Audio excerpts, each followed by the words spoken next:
So the first example I'd like to share with you is a multisensory journey on a boat.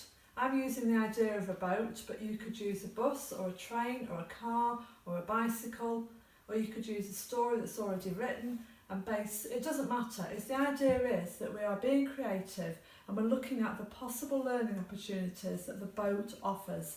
It's all about the boatness of boats and the journey that it offers us.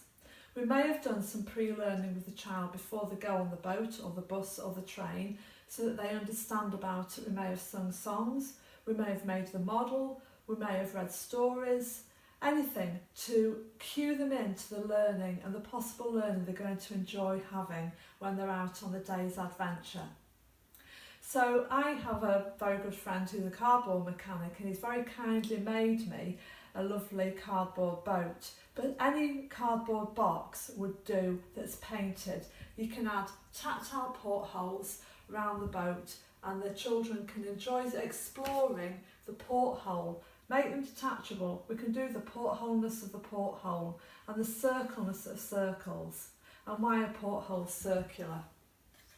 So on this boat, with so many learning opportunities, we've got tactile discrimination skills, fine motor skills, pressing the button with our finger to set the light going on the back of the boat. It makes a great vibrating noise which can sound like the engine. We've got fantastic lights. If children are wanting to maximise their use of vision, it's a great way of getting them to attend and use their vision. They can listen to the horn. And why do we have a horn on a boat? And look at the nice shiny flag, and you can reflect the light onto the flag. We can think about the shapes, the triangles, the cuboids, the panels on the boat. And then I have written a little story, a little poem about being on the boat. It reads, and I'll just read the first couple of verses to you. Put on your hat and coat, we're going for a ride. We're going in a cardboard boat, we'll catch the morning tide. Climb in the cardboard box, it's going to be our boat. Cross your fingers, cross your toes, let's hope that it will float. And it continues on. So the children sit in the boat and you push the box backwards and forwards and give them that experience. We think about wearing Wellington boots to keep our feet dry, or big flippers. Whose feet do these big flippers fit on? The blue organza for children with complex needs to give them the sense of something very light and watery. There's a spray here to represent the waves and this spray that waves may form. There's a welcome aboard.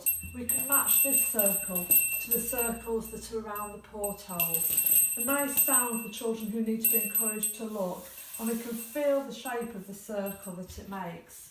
Our sunglasses to protect us from the sun, and why do we wear sunglasses? A starfish that we may find on the beach. A rainmaker in case it rains while we're out at sea. And then over here, a life jacket, a lovely big chunky life jacket for the children to put on and explore and experience. And what does a life jacket do for us? And in case we get stranded as we're on the boat, a big lovely foghorn to say, ship ahoy, ship ahoy, ship ahoy. Makes a great sound, doesn't it? And then an extendable fishing net, really easy to get on the internet these days. And why do we need an extendable fishing net? And does that mean the fish won't get away so easily? You know, there's great maths, there's great numeracy, there's great geography in this experience. And then a lovely anchor. We may have felt the anchor if we've been to the beach or we've been to the seaside and felt the anchor or the size of the anchor, and then we've come back and we've made a 2D cutout image, and we've understood the 2D image against against the 3D object. So this is the boatness of the boat, a multi-sensory approach to being on a boat, but then you would come back to school or to the setting and make a book and just use some objects or cut out shapes and create a very simple storybook. And also, finally, credit cards, blank credit cards with a label on which say flag and stern and bow.